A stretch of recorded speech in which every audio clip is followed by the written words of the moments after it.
Canada did not learn from the amounts awarded against it in the residential schools or 60 scoop. Tonight, millions in compensation will be paid out to First Nation families affected by the on-reserve child welfare system. That involves more clinics, health centers, and specialists being located in the north. If he wins, it would be a first in Canada, but the climb is steep in the race for Manitoba's premier. I fought off as best as I could, and I swung. I fell, and I landed on one knee. And when res dogs attack. Good evening. Welcome to APTN National News. I'm Melissa Ridgen. Willful and reckless. That's what the Canadian Human Rights Tribunal called Canada's discrimination against First Nations children and families. And as Todd Lamourand reports, in a landmark move, the tribunal ordered compensation for those caught up in the child welfare system.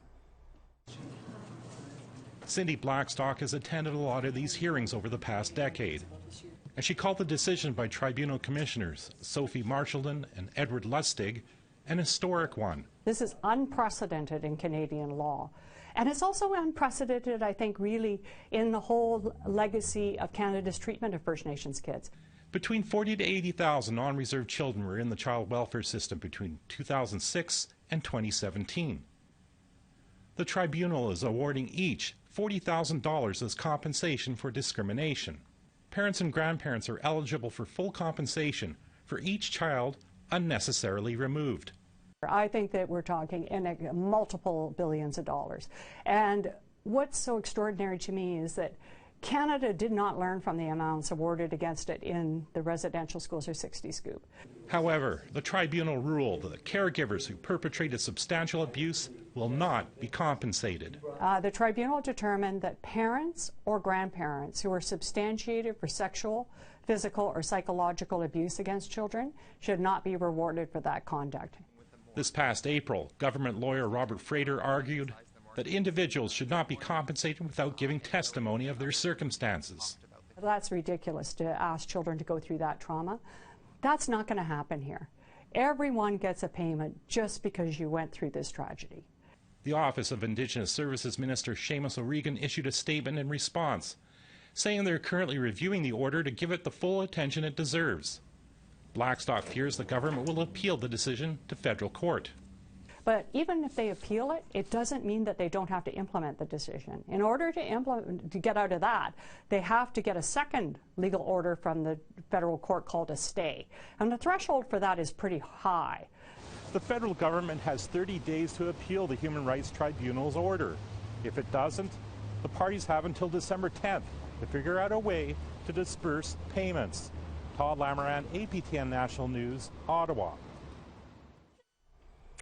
Manitobans are set to hit the polls next week for the 42nd provincial election. The NDP, the Liberals, and the Greens are attempting to dethrone the current progressive Conservative government. For the first time in the province's history, a First Nations man could be premier. But before Election Day, Brittany Hobson caught up with each party to see exactly what they offer Indigenous voters. She brings us this.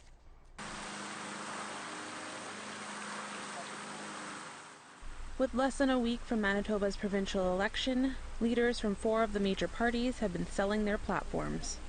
But none of them are saying much about what they would do for Indigenous voters. Progressive Conservative leader Brian Pallister says his government has spent the last 3 years repairing relationships with First Nations.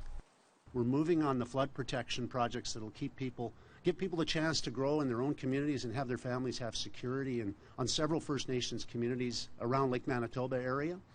I'm really excited about the consultative processes that we've been moving forward on. We've been working really hard on the duty to consult framework to make sure that we're involving communities and individuals have the chance to be involved in dialogue. But Pallister's consultation process was heavily criticized at a First Nation town hall meeting on flooding last month. If re-elected, the Conservatives say they will address the National Inquiry's calls for justice through its Gender-Based Violence Committee, which was launched in December. The NDP is headed by Wab Kinew. He says his party is committed to creating a cabinet committee to act on the inquiry's findings. So what I can tell you is that it's not going to be me overseeing the recommendation. It's going to be folks like Nahanni Fontaine, Bernadette Smith, Amanda Laughlin, who have the lived experience of what it's like to be an Indigenous woman in Manitoba, who are going to guide our government's implementation of that report. I'd love to introduce Walt Canoe. Canoe would make history if his party wins. He will be the first First Nations man to be premier in Manitoba. But Canoe's campaign has not been without controversy. In 2017, a woman came forward with allegations of domestic assault against Canoe, which stemmed from 2003. He denies the allegations. Healthcare is the main plank in the NDP platform, especially for the North. And so that involves more clinics, health centers, and specialists being located in the north. We'll work with northern communities, including Northern First Nations. Green Party leader James Bedham also says healthcare is important, especially for young people in remote northern communities. We've also commented on trying to use the expand of telehealth in remote ways. I mean, it's even a challenge in some of those communities because the internet isn't even that reliable. So we'd certainly have to look at that. But I certainly think both there's going to be a need to have more psychologists up there. Liberal leader Dougal Dumont says his party will create a Manitoba police service with an Indigenous-led unit. He adds addressing many of the MMIWG inquiry's recommendations starts with tackling poverty. We're proposing a basic minimum income for all Manitobans that would basically end EIA, and provide work programs as well. So that the goal is to get every Manitoban out of poverty within 4 years. And First Nations are all Manitoban as well, and so we would partner with the federal government to make sure that was working on reserve as well. Voters hit the polls on September 10th. Brittany Hobson, APTN National News, Winnipeg. To Alberta now, where a Montana First Nation man was viciously attacked by a pack of dogs. Henry Rabbit needed 50 staples in his leg. He's worried now that others are at risk and wants action. APTN's Chris Stewart brings us this, a warning: the story contains some graphic images that you might find disturbing. Henry Rabbit can barely walk with the help of crutches. He is in incredible pain. On August 31st, he was walking in Montana First Nation when a group of dogs approached him and attacked. He tried to fight back. And I fought off as best as I could, and I swung. I fell, and I landed on one knee, and that's where they attacked me, and they bit my leg. I don't know if I was bit twice, but to me, I only seen one. If it was only one bite, it was from a very big dog. This photo shows how badly damaged his leg was. I was lucky to have a vehicle come by and say, I jumped in that vehicle right away, and then they took me to my friend's house, and that's where they helped make me feel better. They took care of my wound. They made sure I wasn't bleeding much. They tied off where they had to. All the first aid procedures they did. Rabbit required 50 staples and 5 stitches to close this massive wound. He says he is not the only one to be attacked by a pack of dogs on Montana. He says he is waiting to hear back from leadership on what to do to fix the problem. Before me, there was 2 people who have gotten bitten before me. And one, he got attacked, and we thought someone would do something, but no. Still no bylaws or anything, which we should have by now. APTN asked Montana leaders about dog attacks. We have not heard back yet. Henry Rabbit is just hoping no one else gets hurt. And I'm just worried that a kid will get attacked someday, or an elder, because they can't defend themselves like what I tried to do. Chris Stewart, APTN National News, Montana First Nation. We've got to take a break, but here's a look at a story that we're working on for you next week. I'm Jolene Banning. Today in Shoal Lake 40 First Nation.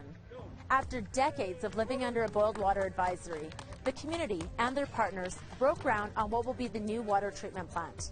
More on that story Monday on APTN National News.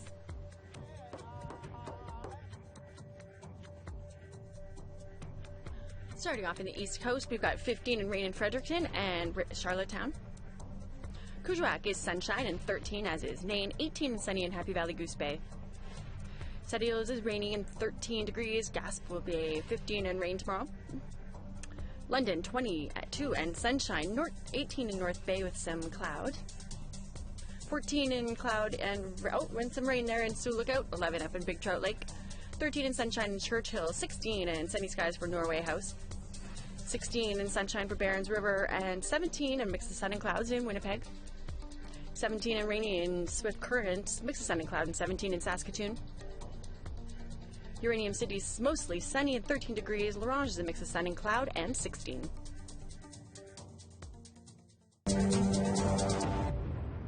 Welcome back. Just under a year ago, cannabis became legal in Canada, and since then, there's been a major boom in the industry. The Assembly of First Nations just hosted a two-day summit on how First Nations can be part of this budding industry. APTN's Tina House was there and has this story. It's time we invest our land, money, and time into a project that will benefit us from the ground up. This two-day event, called the Cannabis Summit, was hosted by the Assembly of First Nations. It brought together community leaders, entrepreneurs, and industry to discuss one thing: cannabis and its economic potential for Indigenous people in Canada. There's a lot of unknowns out there. There's a lot of gray areas that we're talking about when you talk about jurisdiction and law and such. But for us as First Nation, basically the First Nations are asserting their sovereignty and jurisdiction now over this industry and that. With the legalization last October, the opportunities to tap into the reported $8 billion industry is huge. But others have already forged the path. With our 35 stores, using that valuation, our company today would be worth over $500 million. Chief Christian Sinclair of the Opaskwayak Cree Nation says his community was almost in third-party management when he got elected. But then an opportunity came along after he met with National Access Cannabis, the largest retail network in Canada. We agreed to invest $3 million. They agreed to it with their board, and fast forward to today, and you'll see the details here, but we became the largest private shareholder, which is the first deal of its kind in Canada to be on the Toronto Stock Exchange as a First Nation company, or a First Nation that is a major shareholder. Within 9 months, that $3 million jumped up to as high as just under $17 million. So we sold some shares, we paid off some of our original investment, we paid off some high-interest debt and reinvested some of it. Wesley Sam was also at the summit. He has spent 6 years developing his plan to convert this abandoned pulp mill into a 30,000 square foot state-of-the-art growing facility. It's called Nation, and it's in his hometown of Burns Lake, BC. A community that once thrived on a booming forestry industry, but has now been decimated by the pine beetle infestation. He is now in the final stages of his application to be a legal grower through Health Canada. We are doing construction as of right now. We hope to have construction completed within 3 months and hopefully producing cannabis into the new year. And with success stories like the Opaskwayak Cree Nation, Sam's dream of cashing in on the lucrative cannabis business is getting closer to becoming reality. Tina House, APTN National News, Vancouver. A First Nation community in southern Ontario that's known for preserving species at risk is Black Oaks on its Black Oak Savanna. It's taken on yet another initiative. Annette Francis is going to explain. You can't see them now, but these small boxes are holding some fragile contents. Turtle eggs. These turtle nest protectors protect the eggs by having this mesh here. It prevents predators such as raccoons, coyotes, or skunks from being able to dig up the nest and eat the eggs, which is one of the main reasons why the nests don't survive. Turtles in Ontario are on the at-risk or the endangered species list due to predators, lack of habitat, and roadkill. Cassie McEwen says that's why her colleagues have taken it upon themselves to build nesting boxes at the Black Oak Savanna, a conservation area in Alderville with rare plant and grass species. I love turtles. They're a perfect species, a perfect animal as like a steward for conservation. Turtles, they clean the water they inhabit. They're part of a larger ecosystem. They're an indicator of a healthy ecosystem. So they're very important to protect, and they need our help right now. The Black Oaks work on the program begins in June when the turtles lay their eggs and ends around this time of year. For Cheyenne Blaker, it's been a rewarding experience. Just this past week, I I was able to see turtles emerging and crossing the road for the first time, which was really neat. Unfortunately, there was a lot of road mortality, but my coworker and I were able to save 3 of those turtles, which really gives them a head start to life. McEwen says they're not exactly sure how many turtles have hatched this year, but it's been at least 6. They're already making plans for next year to build more boxes and create another nesting habitat area. Annette Francis, APTN National News, Alderville. A group of artists took a trade mission to Tokyo in July, and what was supposed to be the opportunity of a lifetime turned into a string of broken promises, then a backlash against the Indigenous woman responsible for planning the trip. APTN's Priscilla Wolf has the story. In March, Saskatchewan-based Indigenous marketing company Indig Inc. put out a call for Indigenous artists or vendors to be a part of a trade mission trip to Tokyo. Approximately 30 artists paid $400 each, non-refundable for administration fees, and only 13 out of the 30 went to Tokyo in July.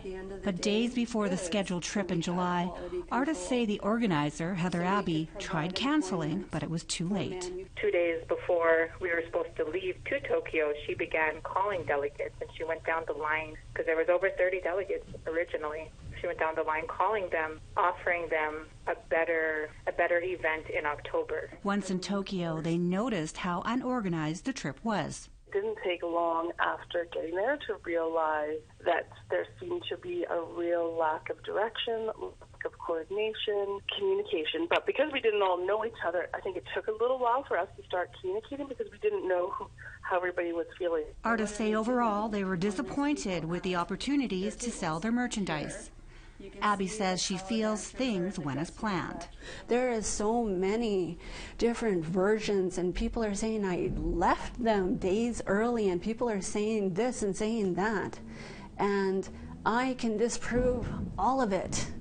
And this is my first opportunity. According to the artist APTN spoke to, she didn't deliver on her promises and didn't plan properly or get the proper paperwork done for the group. She didn't have the custom paperwork. If I would have got pulled over for my sustainable sealskin, the damage that would have done to me, my brand, in a foreign country. So she needs to step up and take full responsibility. Heather says her intentions were good, and while in Tokyo, things went as planned. But when it all comes down to it, they were upset about not making sales. Day 1, like I said, we did the pop-up shop. Day 2, we did the embassy. Evening 2, we did a fantastic photo shoot. 5 weeks after the trip, the group felt the need to take to social media with complaints including photos of what they were promised, a high-end hotel, versus what they were left with, a low-end Airbnb. Even though this is a disaster and it took so much strength and encouragement to do the right thing by coming forward and breaking our silence, that it makes me sick, the reality to be taken. But look at the good that's going to come out of this by exposing one of our own Indigenous people and having them held accountable. Abby says because of the social media posts and backlash, she took herself off social media entirely and shut down her website, Indig Inc. I'm in hell.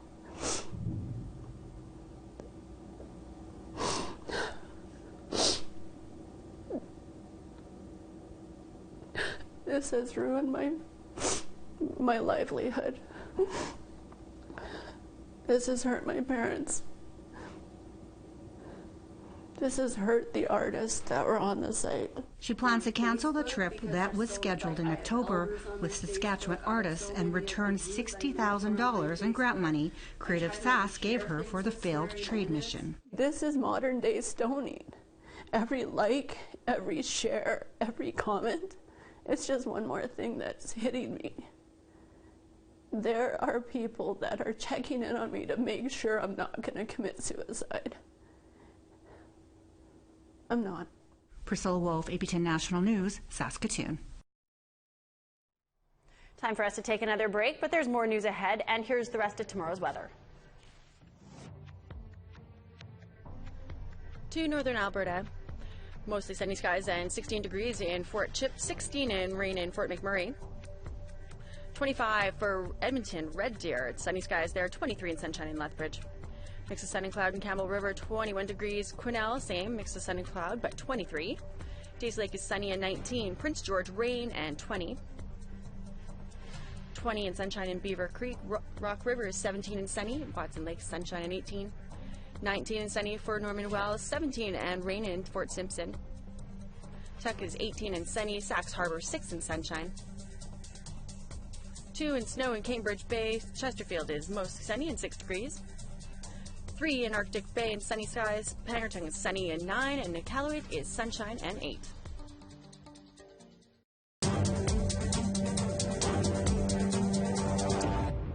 Welcome back. A video shot in an isolated community in the Yukon that started as a dance video meant to spread happiness has now been seen by tens of thousands of people across Canada. The video shows Vuntut Gwich'in chief Dana Taiza Tram and Gurdeep Pandar dancing Bhangra, a traditional dance of the Punjab. Pandar was in Old Crow holding a Bhangra workshop. Old Crow, population approximately 300, is located in northern Yukon on the banks of the Porcupine River. Chief Taiza Tram says it was fun to be in the video and an inspiring experience for his community. One of the first things he wants to do is meet with First Nations people and share dancing right across the Yukon. It makes me so absolutely proud to be a Yukoner and a Canadian, and this is what Canada is about. Gurdeep coming to my village and sharing Bhangra dancing, that is Canada. And I'm so absolutely proud. And so I hope that by people watching this video, I mean, I hope it fills their hearts and they smile too. That's amazing. The second annual Métis Cultural Days are now taking place in Saskatoon. The event includes 3 days of family-friendly activities at the Western Development Museum. It's free to anyone who wants to learn more about Métis culture.